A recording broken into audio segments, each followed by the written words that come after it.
പ്രകാശനം എന്ന ചടങ്ങിനെക്കുറിച്ച് ആലോചിക്കുമ്പോൾ ഇവിടെ അത് വളരെ ലളിതമായിട്ടാണ് നിർവഹിക്കപ്പെട്ടത് എന്നുള്ളതിൽ ഒരു സാംസ്കാരിക പ്രവർത്തകൻ എന്ന നിലയിൽ ഞാൻ വളരെ ആഹ്ലാദമുണ്ട്. കാരണം സാധാരണഗതിയിൽ വലിയ മൽപ്പിടുത്തം നടത്തിയാണ് ഈ ഒരു പ്രവർത്തനം ചെയ്യാറ്. പലതരം ഗിൽറ്റ് പേപ്പറുകൾ ഒട്ടിച്ച് എവിടെ നോക്കിയാണിത് വലിച്ചു കീറേണ്ടത്. എന്നെ പലരും സഹായിച്ചിട്ടുണ്ട്.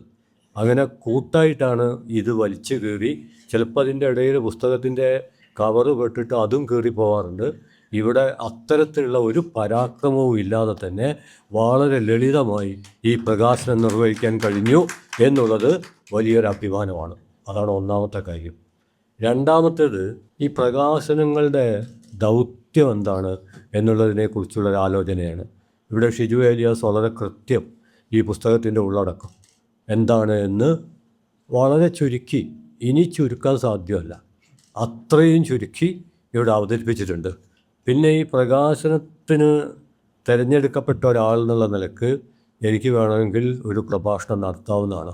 ഞാനങ്ങനെ നടത്തുകയും ചെയ്യുന്ന ഒരു കക്ഷി തന്നെയാണ്. പക്ഷേ എൻ്റെ പിറകിലുള്ള രണ്ട് മഹാപ്രതിഭകൾ, ഒന്ന് ഡോക്ടർ ടി.എസ്. ശ്യാംകുമാറാണ്.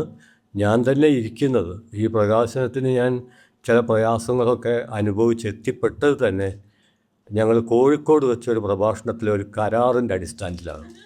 അന്ന് അദ്ദേഹം അവിടെ കുറച്ചേ പ്രസംഗിച്ചുള്ളൂ. അപ്പോൾ അദ്ദേഹം പറഞ്ഞു, കെയ്യൻ, ഞാൻ തിരുവനന്തപുരത്ത് വളരെ കൂടുതൽ സംസാരിച്ച് അത് പരിഹരിക്കാം. അപ്പോൾ അങ്ങനെ ഒരു പ്രതീക്ഷയുണ്ട്. പിന്നെ ഡോക്ടർ പി.കെ. പോക്കർ, കക്ഷിയെ പറ്റി ഞാനിപ്പോൾ എന്താ പറയുകയെന്ന് എനിക്ക് അറിഞ്ഞുകൂടാ. കക്ഷി ഒരു വാണിംഗ് തന്നിട്ടുണ്ട്, കണ്ട് അതും ഇതൊന്നും എന്നെപ്പറ്റി പറയരുത് എന്നൊരു മുന്നറിയിപ്പ് നൽകിയിട്ടുണ്ട്. അതുകൊണ്ട് ഞാൻ കൂടുതൽ പറയുന്നില്ല. ഷിജു പറഞ്ഞ പോലെ ഇപ്പോൾ അംബേദ്കറെക്കുറിച്ചും മാർക്സിനെക്കുറിച്ചുമൊക്കെ നമ്മളൊക്കെ തന്നെ എല്ലാ ആളുകൾക്കും ഒരുപാട് പറയാനുണ്ടാവും. കാരണം നമ്മുടെ വായുവിൽ അലിഞ്ഞു ചേർന്ന, നമ്മൾ കുടിക്കുന്ന വെള്ളത്തിൽ നമ്മുടെ ദാഹം മാറ്റുന്ന, നമ്മുടെ ഭക്ഷണത്തിൽ നമ്മുടെ വിശപ്പ് തീർക്കുന്ന, നമ്മുടെ ബന്ധങ്ങളിൽ നാനാപ്രകാരേണ നിലനിൽക്കുന്ന മഹാസാന്നിധ്യങ്ങളെന്ന നിലക്കാണ് ഇവിടെ ചൂണ്ടിക്കാണിച്ച പോലെ ഒരു സാർവദേശീയ രാഷ്ട്രീയ പശ്ചാത്തലത്തിൽ വിമോചനത്തിൻ്റെ രീതിശാസ്ത്രം എപ്രകാരമായിരിക്കണം എന്ന് സൂക്ഷ്മമായി അവതരിപ്പിക്കുകയാണ് മാർക്സ് ചെയ്തത്. മാർക്സിനെ തന്നെയും മാർക്സിസ്റ്റ് രീതിയിലാണ് വായിക്കേണ്ടത്, അല്ലാതെ ഒരു വ്യക്തി ഒരു മഹാപ്രതിഭ എന്ന അർത്ഥത്തിലല്ല. കാരണം മാർക്സിസം രൂപം കൊള്ളുന്നത് മാർക്സിൻ്റെ ഒരു പ്രതിഭയുടെ ഒരു വലിയ പൊട്ടിപ്പുറപ്പെടൽ എന്ന രീതിയിലല്ല. അതിൻ്റെ പിറകിലൊരു സാമൂഹ്യ സാഹചര്യമുണ്ട്, അതിൻ്റെയൊക്കെ പശ്ചാത്തലത്തിലാണ്. അതുപോലെ അംബേദ്കറെക്കുറിച്ച് പറയുമ്പോൾ ഇവിടെ നേരത്തെ ഷിജു ഏലിയാസ് ചൂണ്ടിക്കാണിച്ചു, അദ്ദേഹം അനുഭവിച്ചിട്ടുള്ള, മാർക്സും അങ്ങനെ തന്നെയാണ്, അവിടെയൊക്കെ വ്യക്തിജീവിതം പഠിക്കുമ്പോഴും നമുക്ക് കാണാൻ പറ്റുന്നത് അത്രയേറെ പീഡനങ്ങളിലൂടെയാണ് അവർ കടന്നു പോകുന്നത്. സാമൂഹ്യ ജീവിതത്തെ പ്രകാശപൂർണ്ണമാക്കുന്ന ആശയങ്ങൾ അവതരിപ്പിച്ചതിൻ്റെ പേരിൽ അവർക്ക് ഇരുട്ടുമുറിയിൽ കഴിയേണ്ടി വന്നിട്ടുണ്ട്, ഇരുട്ടടി കിട്ടിയിട്ടുണ്ട്, എല്ലാവിധ പ്രതിസന്ധികളിലൂടെയാണ് അവർ കടന്നു വന്നത്. പക്ഷെ അവർ പതറിയില്ല. അതുകൊണ്ട് നമുക്കൊരുപാട് ഊർജം പകരുന്ന ഒട്ടേറെ കാര്യങ്ങളുണ്ട്. ഇവിടെ പ്രധാനമായിട്ടും നേരത്തെ ഇവിടെ ചൂണ്ടിക്കാണിച്ചു, അംബേദ്കറെയും മാർക്സിനെയും മനസ്സിലാക്കുന്നത്, ഞാൻ നേരത്തെ പറഞ്ഞു മാർക്സിനെ മാർക്സിസ്റ്റ് രീതിശാസ്ത്രത്തിലാണ് മനസ്സിലാക്കേണ്ടത്. അതുപോലെ അംബേദ്കർ വികസിപ്പിച്ച ഒരു രീതിശാസ്ത്രമുണ്ട്. അത് ബ്രാഹ്മണിക് പ്രത്യയശാസ്ത്രത്തെക്കുറിച്ചുള്ള തലനാഴകേറിയുള്ള ഒരു വലിയ അന്വേഷണമാണ്. അംബേദ്കർ ഒരു അന്വേഷകൻ മാത്രമായിരുന്നു, അദ്ദേഹം ഒരു പ്രക്ഷോഭകാരിയായിരുന്നു. ഇന്ത്യക്കാർക്ക് ഇനിയും അഭിമുഖീകരിക്കാൻ കഴിയാത്ത, അല്ലെങ്കിൽ അതിസാധാരണമായതുകൊണ്ട് ഒരു ഭീകരതയെ നമ്മൾ സ്വാഭാവികമെന്ന് കരുതിപ്പോയിരുന്ന ഒന്ന്, അതാണ് ജാതി മേൽക്കോയ്മ. നമ്മളിപ്പോൾ എന്തിനു വേണമെങ്കിലും ട്യൂഷൻ വേണം, പഠിക്കണം.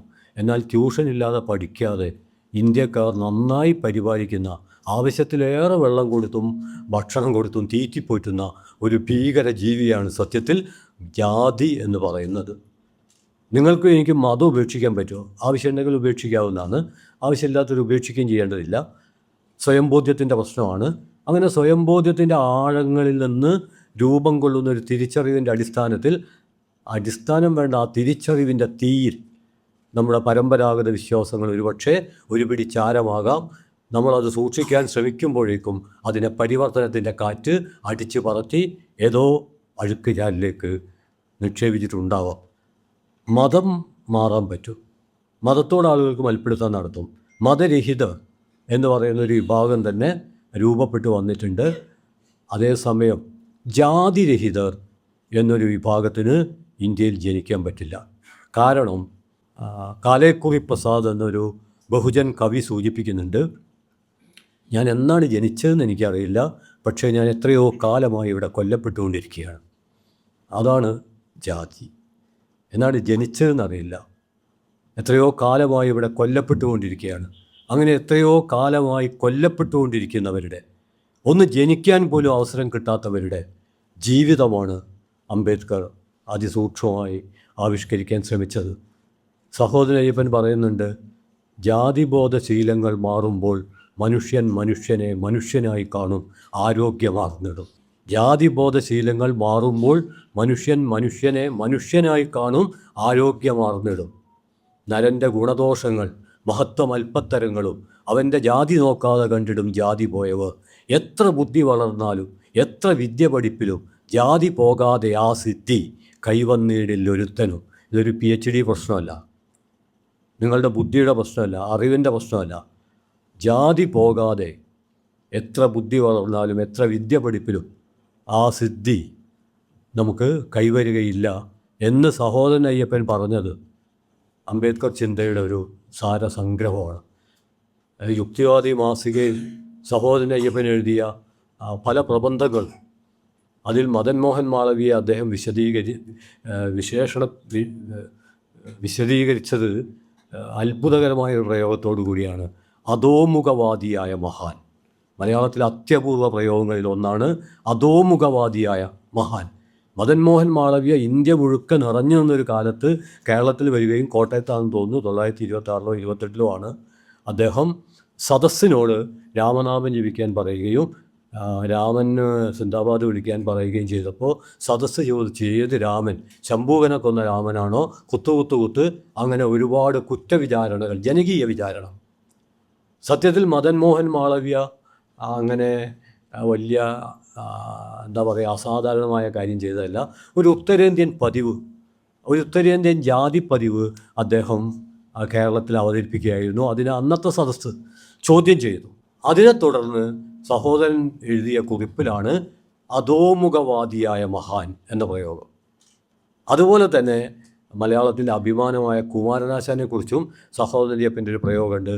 അത് ജാതിക്കെതിരെയുള്ള സമരം സാഹസികമായ ഒന്നായി മാറാൻ പാടില്ലെന്നും കിഴക്കൻ തൂക്കായ ഒരു സ്ഥലത്ത് നിന്ന് ചാടിയാൽ ഉണ്ടാകുന്ന അപകടം അതിനെ കാത്തിരിക്കുന്നുണ്ട് എന്നും അതുകൊണ്ട് നിങ്ങൾ ജാഗ്രത പാലിക്കണമെന്നും സതുദ്ദേശപരമായി തന്നെ എഴുതിയതാണ്.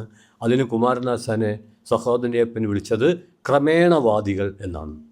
വളരെ സൂക്ഷ്മമായുള്ള പ്രയോഗങ്ങളാണ്. സത്യത്തിൽ ഇത്തരം സൂക്ഷ്മമായുള്ള പ്രയോഗങ്ങൾ സാധ്യമാകുന്നത് നമ്മുടെ ഇന്ത്യൻ ജീവിതത്തിൻ്റെ അല്ലെങ്കിൽ ലോകത്തിലെങ്ങുമുള്ള മനുഷ്യരുടെ ജീവിതത്തിലെ ആഴങ്ങളിൽ ഇറങ്ങിച്ചെന്ന് അതിൻ്റെ വേരും, ഇംഗ്ലീഷിൽ നമ്മൾ പറയും റാഡിക്കൽ, അതായത് ഗോ ടു ദി റൂട്ട്, വേരിലേക്ക് പോവുക എന്നുള്ളത് അന്വേഷണത്തിൻ്റെ ഒന്നാം ഘട്ടമാണ്. ആവശ്യമില്ലെങ്കിൽ വേര് തന്നെ പിഴുതെറിയുക, റൂട്ട് ഔട്ട് ദ റൂട്ട്. അതാണ് റവല്യൂഷൻ.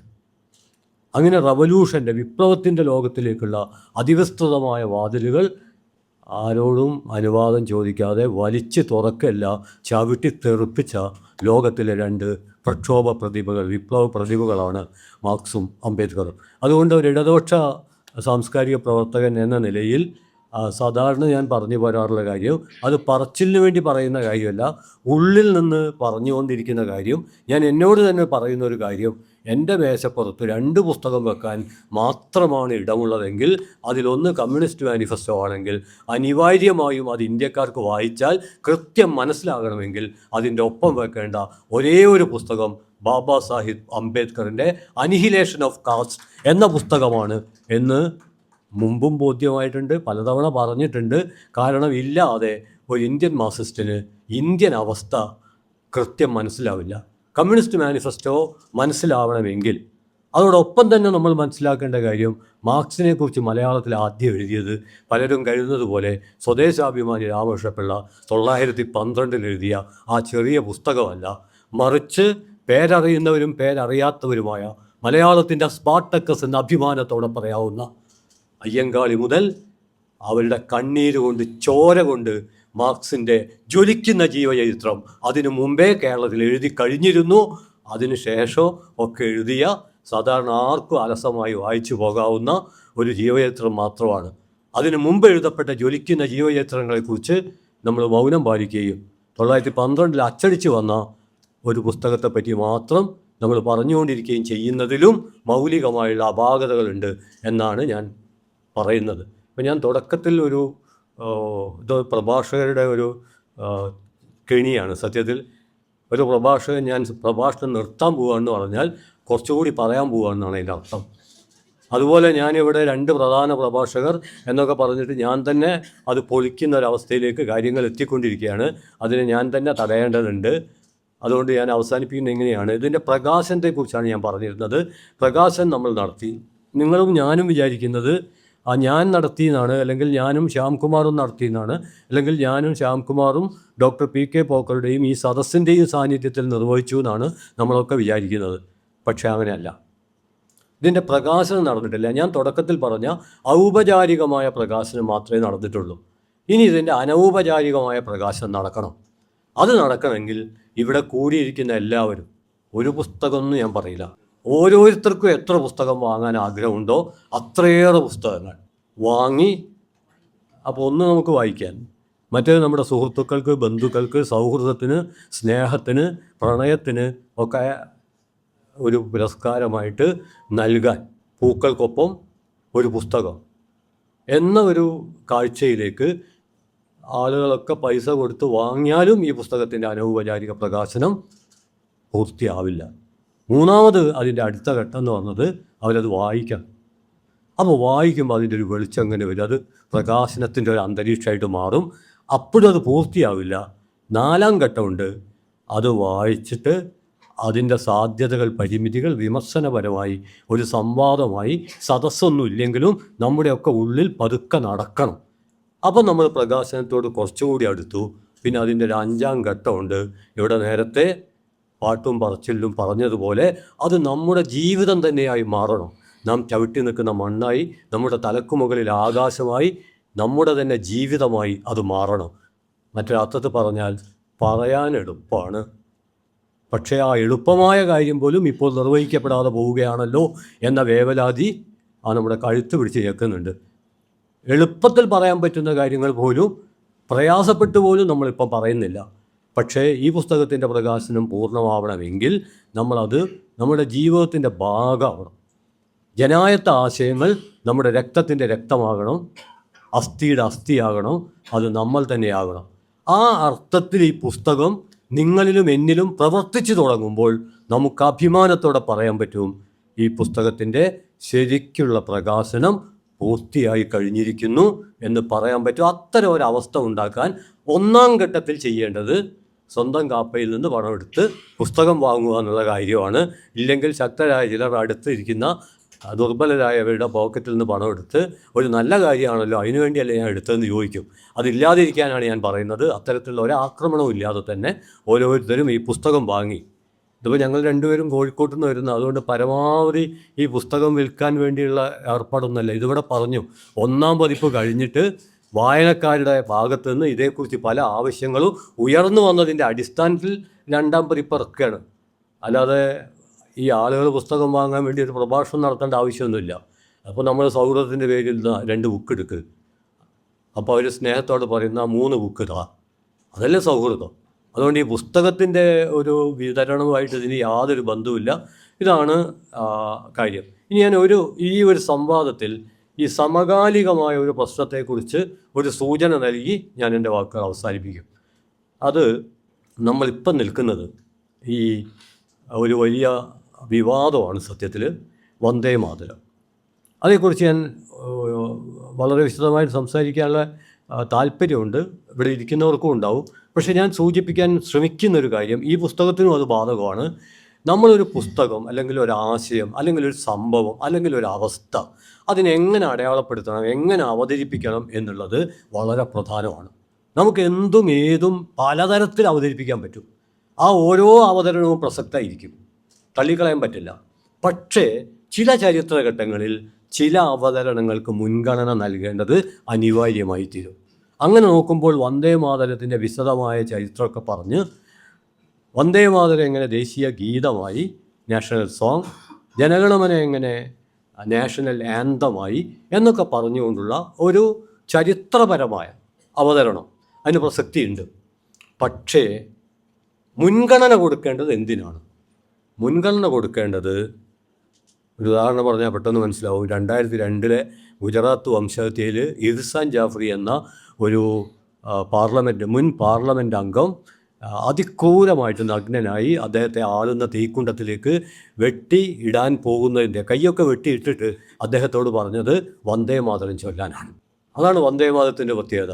ഇന്ത്യയിൽ നടന്ന എല്ലാ കലാപങ്ങളിലും വന്ദേ മാതരം ഒരു അസന്നിഹിത സാന്നിധ്യമായി പ്രവർത്തിച്ചിട്ടുണ്ട്. അതുകൊണ്ട് ജയ് ശ്രീറാം, ഭാരത് മാതാ, വന്ദേ മാതരം എന്നുള്ളതൊക്കെ ഇന്ത്യൻ ജാതി മേൽക്കോയ്മയുള്ള കാഹളം വിളികളാണ്. അതിൻ്റെ യുദ്ധമാണത്.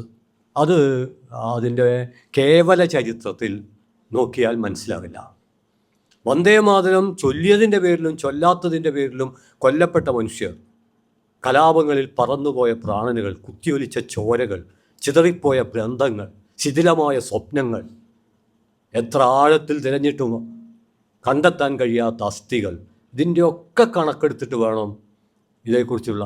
അതുകൊണ്ട് ഇന്ന് ജാതി മേൽക്കോയ്മയുടെ കൊലവിളിയുടെ പശ്ചാത്തലത്തിൽ നിസ്സഹായരായ ഒരു ജനത വന്ദേ മാതരം ചൊല്ലുന്നതിനെക്കുറിച്ചുള്ള ചർച്ചകളിൽ പങ്കെടുക്കേണ്ടി വരുന്നതിനെക്കുറിച്ചാണ്. അപ്പോൾ അതിലേറ്റവും ശ്രദ്ധേയമായ കാര്യം, ഇത് 1852 ബങ്കിം ചന്ദ്ര ചാറ്റർജി എഴുതിയതാണല്ലോ. നമ്മൾ ബങ്കിം ചന്ദ്ര ചാറ്റർജിയെക്കുറിച്ചും പഠിക്കേണ്ടതുണ്ട്. സത്യത്തിൽ ബങ്കിം ചന്ദ്ര ചാറ്റർജി ഈ 1882 എന്നുള്ള കൊല്ലത്തിനൊരു പ്രത്യേകതയുണ്ട്. ആ കൊല്ലം 3 കൊല്ലം കഴിഞ്ഞിട്ടാണ് ഇന്ത്യൻ നാഷണൽ കോൺഗ്രസ് ഉണ്ടാകുന്നത്. 1858 ഈസ്റ്റ് ഇന്ത്യ കമ്പനി കഴിഞ്ഞിട്ട് വിക്ടോറിയ രാജ്ഞി നേരിട്ട് ഭരണം ഏറ്റെടുക്കുന്നത്. അതായത് ഈ കമ്പനി ഭരണത്തിൽ നിന്ന് രാജ്ഞിയുടെ ഭരണം, ബ്രിട്ടീഷുകാരുടെ നേരിട്ടുള്ള മേൽക്കോയ്മ ഉണ്ടാകുന്നത്. ഈ നോവലിന് സത്യത്തിൽ 3 പശ്ചാത്തലം ഉണ്ടാകേണ്ടിയിരുന്നു. ഒന്ന്, ബംഗാൾ ക്ഷാമം. അത് നോവലിൻ്റെ പശ്ചാത്തലമാണ്. ആനന്ദമഠം എന്ന നോവൽ വായിക്കും പറയാം, ക്ഷാമം എല്ലാവരെയും കൊള്ളക്കാരാക്കും. ഇന്ന് കൊള്ളക്കാരല്ലാത്തവരാരാണുള്ളത്? സ്വർണവും വെള്ളിയൊക്കെ എന്തിനാണ്? ഒരു പിടി അരിയല്ലേ വേണ്ടത്? അത് ആ ക്ഷാമത്തിൻ്റെ മാതൃഭാഷയാണ്. അത് പല നോവലുകളിലും കടന്നു വന്നിട്ടുണ്ട്. വിഭൂതിഭൂഷൻ്റെ അശ്വനി സഖേ എന്നുള്ള നോവലിൽ 1 മണി അരിയില്ല എന്നുള്ളതാണ് അന്നത്തെ മാതൃഭാഷ. മറ്റ് പണമൊക്കെ ഉണ്ട്, പണം ഉണ്ടായിട്ട് കാര്യമില്ല, പണം പുഴുങ്ങി തിന്നാൻ പറ്റില്ല. അപ്പം ക്ഷാമം. 2, ഈ ക്ഷാമ കാലഘട്ടത്തിലും ബ്രിട്ടീഷുകാർ ജനങ്ങളുടെ ദുരിതം പരിഗണിക്കാതെ നികുതി വർദ്ധിപ്പിച്ചു. അതിനെതിരെയാണ് ബംഗാൾ കണ്ട, ഒരുപക്ഷെ ഇന്ത്യ കണ്ട ഏറ്റവും ഗംഭീരമായ സമരം ഫക്കീർ സന്യാസി റബല്യൻ. ഫക്കീറുകളും സന്യാസികളും കൂടി ഒന്നിച്ച് നടത്തിയ സമരം. അതായത് മതസമുദായങ്ങളുടെ ഐക്യത്തിൻ്റെ ഏറ്റവും വലിയ സമരമായിരുന്നു. ആത്മീയത സാമ്രാജ്യത്വത്തിനെതിരെ ഒരു ആയുധമാകുന്നതിൻ്റെ ഭാഗമായിരുന്നു. പക്ഷേ ബങ്കിം ചന്ദ്രൻ ബംഗാൾ ക്ഷാമം അതിൽ അവതരിപ്പിച്ചു. എന്നാൽ ഫക്കീർ സന്യാസി ഐക്യ സമരത്തിൽ നിന്ന് ഫക്കീറുകളെ പൂർണ്ണമായിട്ട് അങ്ങ് വെട്ടിമാറ്റി. അതോടെ അംഗഭംഗപ്പെടുത്തപ്പെട്ടൊരു ചരിത്രമായി അത് മാറി. 3-മത്തേത്, ഇന്ത്യ കണ്ട ഏറ്റവും ഗംഭീരമായ അവികസിത സ്വാതന്ത്ര്യ സമരം എന്ന് വിളിക്കാവുന്ന 1857 സമരമാണ്. ആ സമരവും സാമുദായിക ഐക്യത്തിൻ്റെ ഗംഭീരമായ ഒന്നായിരുന്നു. ആ സമരത്തെക്കുറിച്ചുള്ള പ്രധാനപ്പെട്ട കാര്യങ്ങളൊന്നും തന്നെ പറയാതിരുന്നു. ഇനി 4-മത് ഇദ്ദേഹം ചെയ്തൊരു കാര്യം, ഈ സാമ്രാജ്യത്വ വിരുദ്ധ സമരം ശക്തിപ്പെട്ടുകൊണ്ടിരിക്കുമ്പോൾ ബംഗാളിൽ നിന്നുള്ള ആദ്യത്തെ ബ്രിട്ടീഷ് കാഡറിലെ ജില്ലാ മജിസ്ട്രേറ്റായിട്ട് വന്നു. പിന്നെ എംപയർ നൽകുന്ന ഏറ്റവും വലിയ ബിരുദം ഇദ്ദേഹത്തിന് ലഭിച്ചു. 1891 റിട്ടയർ ചെയ്യുന്നത്. 94 മരിക്കുന്നത്. മരിക്കുന്നതിൻ്റെ തൊട്ട് മുമ്പ് സാമ്രാജ്യത്വത്തിൻ്റെ ഏറ്റവും വലിയ അവാർഡ് ഇദ്ദേഹത്തിന് ലഭിക്കുകയുണ്ടായി. ഇനി ഈ നോവലിൻ്റെ ചുരുക്കം നോക്കിയാൽ 2 കാര്യങ്ങളാണ്. ഒന്ന്, അത് ജാതി മേൽക്കോയ്മക്കുള്ള സിന്ദാബാദാണ്. 2, അത് ബ്രിട്ടീഷുകാർക്കുള്ള സിന്ദാബാദാണ്. ഈ 2 സിന്ദാബാദും മുഴങ്ങുന്ന ആനന്ദമഠം എന്ന നോവലിലെ പ്രധാനപ്പെട്ട ഒന്നാണ്. അതിൽ പ്രകൃതി വർണ്ണനയൊക്കെ ഉണ്ട്. ആ പ്രകൃതി വർണ്ണനയെക്കുറിച്ചല്ല സത്യത്തിൽ തർക്കമുണ്ടായത്, ദുർഗാപൂജയെക്കുറിച്ചാണ്. അപ്പോൾ അതിൻ്റെ വിശദീകരണം ഞാൻ സൂചിപ്പിക്കുന്നില്ല. കാരണം ദുർഗയെ ഇന്ത്യയിലെ അടിസ്ഥാന ജനത ആദരിക്കുന്നില്ല. അവർ മഹിഷാസുരനെയാണ് ആദരിക്കുന്നത്. മഹിഷാസുര വധം, ദുർഗ നടത്തിയ മഹിഷാസുര വധം എന്ന് പറയുന്നത് തദ്ദേശീയരുടെ വംശഹത്യയായിട്ടാണ് ബ്രാഹ്മണിക് ആഖ്യാനങ്ങളെ അപനിർമ്മിക്കുന്ന ബഹുജന ചിന്ത കരുതുന്നത്. JNUവിൽ പോലും ഇന്ത്യൻ ഫാസിസം വലിയ കടന്നാക്രമണം നടത്തി. അന്ന് മാതൃഭൂമി പത്രം എഴുതിയ തലക്കെട്ട് JNU ഒരു ശത്രുരാജ്യമല്ല എന്നാണ്. അതിന് കാരണം എന്താണെന്ന് പറഞ്ഞാൽ അവർ മഹിഷാസുരൻ മാർട്ടിയറുടെ രക്തസാക്ഷി ദിനം ആചരിച്ചു, ബീഫും തിന്നു, പോരേ പൂരം. ഏതെങ്കിലും ഒന്നാണെച്ചാൽ പിന്നെ എങ്ങനെയെങ്കിലുമൊക്കെ അഡ്ജസ്റ്റ് ചെയ്യുക. ഇത് മഹിഷാസുരനെ ആരാധിക്കുകയും ചെയ്തു, ബീഫും തിന്നു. ഇവരാദ്യമായിട്ട് മഹിഷാസുരനെ ആരാധിക്കുകയല്ലേ. എത്രയോ പതിറ്റാണ്ടുകൾ സഹസ്രാബ്ദങ്ങളായി ഇവിടുത്തെ അടിസ്ഥാന ജനത മഹിഷാസുരനെ അവരുടെ സംരക്ഷകനായിട്ടാണ് കാണുന്നത്. അപ്പോൾ അങ്ങനെയുള്ളൊരു ബഹുസ്വരത ഇന്ത്യയിലുണ്ട്, ലോകത്തിലെല്ലാം ഉണ്ട്. ആ ബഹുസ്വരതയുടെ കഴുത്തിൽ കത്തി വെക്കുന്ന പഴയ രീതിയിൽ, ഇന്നത്തെ രീതിയിൽ അതിൻ്റെ നെഞ്ചിലേക്ക് AK-47 തിരിച്ചു വെക്കുന്ന, AK-47 പഴയതായി, അത് കഴിഞ്ഞുള്ളത്. ഞാനിവിടെ ആയുധങ്ങളുടെ ഒരു പട്ടിക അതിൻ്റെ കാലക്രമത്തിൽ അവതരിപ്പിക്കാൻ വേണ്ടി നിൽക്കല്ല. അപ്പോൾ അതുകൊണ്ട് ഞാൻ സൂചിപ്പിക്കുന്നത് ജനായത്വം, മതനിരപേക്ഷത, മാനവികത, സൗഹൃദം.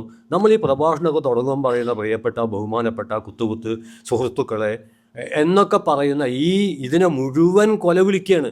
എന്നിട്ടും ഇതൊന്നും അറിയാതെ പ്രകാശന വേദിയിലും സമ്മേളനത്തിലും നമ്മൾ പതിവ് പോലെ ബഹുമാനപ്പെട്ട സുഹൃത്തുക്കളെ എന്നൊക്കെ പറഞ്ഞുകൊണ്ടിരിക്കുകയാണ്. അങ്ങനെ ഇനി പറയുന്നതിന് അതൊക്കെ ചരിത്രപരമായി നിലനിൽക്കെ നമ്മുടെ ചരിത്രബോധത്തിൽ നിന്ന് അതിനെ തുടച്ചു നീക്കാനുള്ള ശ്രമങ്ങളാണ്. ഞാനിത് അവസാനിപ്പിക്കുന്നത് ഒരു ചെറിയ 2 ഫേസ്ബുക്ക് പോസ്റ്റുകൾ പറഞ്ഞുകൊണ്ടാണ്. അത് വലിയ ചിന്തയുടെ ഒരു ഭാഗമാണ്. ഞാൻ കൃത്യം ആളുടെ പേരിനൊന്നും വലിയ പ്രസക്തിയില്ല കേട്ടോ. ഏതോ ഒരു സുബ്രഹ്മണ്യൻ എഴുതിയൊരു പോസ്റ്റാണ്, അയാൾ സത്യസന്ധമായിട്ട് എഴുതിയാണ്. ആ പോസ്റ്റ് എങ്ങനെയാണ്: എൻ്റെ വീട്ടിൽ ആൾറെഡി ഒരു പട്ടിയുണ്ട്, അതിൻ്റെ പേര് ടിപ്പു എന്നാണ്. എൻ്റെ വീട്ടിൽ ആൾറെഡി ഒരു പട്ടിയുണ്ട്, അതിൻ്റെ പേര് ടിപ്പു എന്നാണ്. ഞാനൊരു പുതിയ പട്ടിയെ കൂടി വാങ്ങാൻ പോവുകയാണ്. ആ പട്ടിക്ക് അപകർഷതാബോധം ഉണ്ടാവാതെയും ടിപ്പുവിനോട് കിടപിടിക്കുകയും ചെയ്യുന്ന ഒരു പേര് ആർക്കെങ്കിലും നിർദ്ദേശിക്കാമോ? ഇതിലൊരു ചരിത്രമുണ്ട്. 1799 ടിപ്പു കൊല്ലപ്പെടുന്നത്. ടിപ്പു കൊല്ലപ്പെട്ട ദിവസം ബ്രിട്ടീഷ് മേജർ പ്രഖ്യാപിച്ചു, ഇന്ത്യ നമ്മുടെ കൈകളിലായി. ടിപ്പു മൈസൂരിലൊരു രാജാവാണ്, പക്ഷെ അദ്ദേഹത്തെ കീഴ്പ്പെടുത്തിയാൻ പറഞ്ഞ വാക്ക് ഇന്ത്യ നമ്മുടെ കീഴിലായി. പിന്നെ വേറൊരു കാര്യം കൂടിയുണ്ട്. ജേക്കോബിൻ ക്ലബ്ബ് സ്ഥാപിച്ച ഒരു സ്ഥലമാണ് ശ്രീരംഗപട്ടണം. അവർ ടിപ്പുവിനെ വിളിച്ചത് ദ കിങ് എന്നല്ല, ദ സിറ്റിസൺ എന്നാണ്. അങ്ങനെ ലോകത്ത് പൗരനായ ഒരൊറ്റ രാജാവേ ഉണ്ടായിട്ടുള്ളൂ, അത് ടിപ്പു സുൽത്താനാണ്. പിന്നെ മൂന്നാമത്തെ കാര്യം കൂടി പറയാം. അദ്ദേഹം ശ്രീരംഗപട്ടണത്തിൽ തൻ്റെ കൊട്ടാരത്തിൻ്റെ വളപ്പിൽ ഒരു ചെടി നട്ടു. ആ ചെടിയുടെ പേര് സ്വാതന്ത്ര്യത്തിൻ്റെ ചെടി എന്നാണ്. അത് 1789 ഫ്രഞ്ച് വിപ്ലവത്തോടുള്ള ആദരവാണ്. ഇതൊക്കെ ഒന്നും അവശേഷിക്കാതെ തകർക്കപ്പെട്ടു. അപ്പോൾ ടിപ്പു സുൽത്താൻ ഒരു പട്ടിയുടെ പേരായിട്ട് വരുന്നതിൻ്റെ പിന്നിലൊരു ചരിത്രമുണ്ട്. അതുകൊണ്ട് ആദ്യത്തെ പോസ്റ്റിൽ ചരിത്രമുണ്ട്. ഇനി കോഴിക്കോട്ടുകാരനായ ഒരു അഷ്റഫ് ഇതിനോട് കമൻറ്റ് ചെയ്തു. ആ കമൻറ്റ് എങ്ങനെയാണ്: അത് പറയാമല്ലോ, അതായത് പുതിയ പട്ടിക്കൊരു പേര് നിർദ്ദേശിക്കാമല്ലോ, അത് വളരെ എളുപ്പമുള്ള കാര്യമാണല്ലോ, ഒന്നാമത്തെ വരി. രണ്ടാമത്തേത്, പട്ടികൾക്ക് പേരിടേണ്ടത് അവരുടെ സ്വഭാവ ഗുണം പരിഗണിച്ചാണ്. അങ്ങനെയാണെങ്കിൽ വിദേശികളെ, അപരിചിതരെ ഓടിക്കുന്ന പട്ടിക്ക് ടിപ്പു എന്ന് തന്നെയാണ് പേരിടേണ്ടത്. എന്നാൽ വിദേശികളുടെ സാമ്രാജ്യത്വത്തിൻ്റെ കാല് നിൽക്കുന്ന പട്ടിക്ക് സവർക്കർ എന്നും, യജമാനെ തന്നെ കൊല്ലുന്ന പട്ടിക്ക് ഗോഡ്സെ എന്നും പേരിടാവുന്നതാണ്. ആദ്യത്തിൽ ചരിത്രമുണ്ട്, രണ്ടാമത്തേതിൽ ജ്വലിക്കുന്ന ചരിത്രബോധമുണ്ട്. ഈ ചരിത്രബോധത്തെയാണ് സാർവദേശീയ പശ്ചാത്തലത്തിൽ മാർക്സും ഇന്ത്യൻ പശ്ചാത്തലത്തിൽ കോമ്രേഡ് അംബേദ്കറും ഉയർത്തിപ്പിടിച്ചത് എന്ന് മാത്രം പറഞ്ഞുകൊണ്ട് അക്കാര്യത്തെക്കുറിച്ചുള്ള മലയാളത്തിലെ ഏറ്റവും ശ്രദ്ധേയമായൊരു പുസ്തകമാണ്, എൻ്റെ സുഹൃത്തായതുകൊണ്ട് ഞാൻ പറയുകയല്ല, ഡോക്ടർ PK പോക്കറുടെ മാർക്സിനെയും അംബേദ്കറെയും കുറിച്ചുള്ള പുസ്തകം. ഇദ്ദേഹത്തെക്കുറിച്ചൊരു വാക്ക് അദ്ദേഹം എന്നോട് മുന്നറിയിപ്പ് നൽകിയിട്ടുണ്ട്, അങ്ങനത്തെ കാര്യമൊന്നും ഇവിടെ പറയരുതെന്ന്. പക്ഷേ പറയാതിരിക്കാൻ നിർവാഹമില്ല. ഞങ്ങൾ ഒന്നിച്ച് ഒരു റൂമിൽ താമസിക്കുമ്പോൾ ഞാനൊരു 9:10 എനിക്ക് കിടന്നുറങ്ങണം. അപ്പോൾ ഇദ്ദേഹം ലൈറ്റൊക്കെ ഇട്ടിട്ട് ഞാൻ നോക്കുമ്പോൾ 2 പ്രാവശ്യം എഴുന്നേറ്റ് നോക്കുമ്പോൾ 3 മണിക്കൊക്കെ എന്തൊക്കെയോ ഇങ്ങനെ വായിക്കുകയും എഴുതുകയൊക്കെയാണ് ചെയ്യുന്നത്. എന്നിട്ട് ഇദ്ദേഹം കിടക്കും. ഇദ്ദേഹം രാവിലെ കുറച്ച് വൈകിട്ടാണ് എഴുന്നേൽക്കുക. കാരണം 4 മണിക്ക് കിടന്ന ഒരാൾക്ക് 6 മണിക്ക് എഴുന്നേൽക്കാൻ പറ്റില്ലല്ലോ. പക്ഷേ ഞാൻ 9:30 കിടക്കുന്നതുകൊണ്ട് ഞാനൊരു 5 മണിക്ക് എഴുന്നേൽക്കും. 5 മണിക്ക് എഴുന്നേറ്റ് കഴിഞ്ഞാൽ എനിക്ക് ചായ കുടിക്കണം. അപ്പോൾ നിങ്ങൾ വിചാരിക്കും ഒറ്റയ്ക്ക് പോയാൽ കുടിച്ചാൽ പോയാൽ, അത് പറ്റില്ല. എനിക്ക് എൻ്റെ കൂടെ ഒരാൾ വേണം. അപ്പം ഞാൻ അയാളുടെ മേലെ വെള്ളം ഒഴിച്ചിട്ടുമൊക്കെ അയാളെ ഉണർത്തി കൊണ്ടുപോവുകയാണ് ചെയ്യുക. പിന്നെ കുറേ കഴിഞ്ഞപ്പോൾ ഇദ്ദേഹം വാതിലടയ്ക്കാൻ തുടങ്ങി. അപ്പോൾ ഞാൻ പറഞ്ഞുകൊണ്ടിരിക്കുന്നത്, ഷിജു പറഞ്ഞത് 100% ശരിയാണ്. ഒരു കാര്യം പറയുമ്പോൾ അതിൻ്റെ സോഴ്സ് അതൊരു ഗവേഷണ രീതി കൂടിയാണ്. ആ രീതി പിന്തുടരുന്ന ഒരു ഗടാഗടിയനാണ് പോക്കർ സാഹിബ് എന്ന് മാത്രം പറഞ്ഞുകൊണ്ട് നിങ്ങൾക്ക് അഭിവാദ്യങ്ങൾ അർപ്പിച്ചുകൊണ്ട് ഞാൻ എൻ്റെ വാക്കുകൾ അവസാനിപ്പിക്കുന്നു. അഭിവാദ്യങ്ങൾ.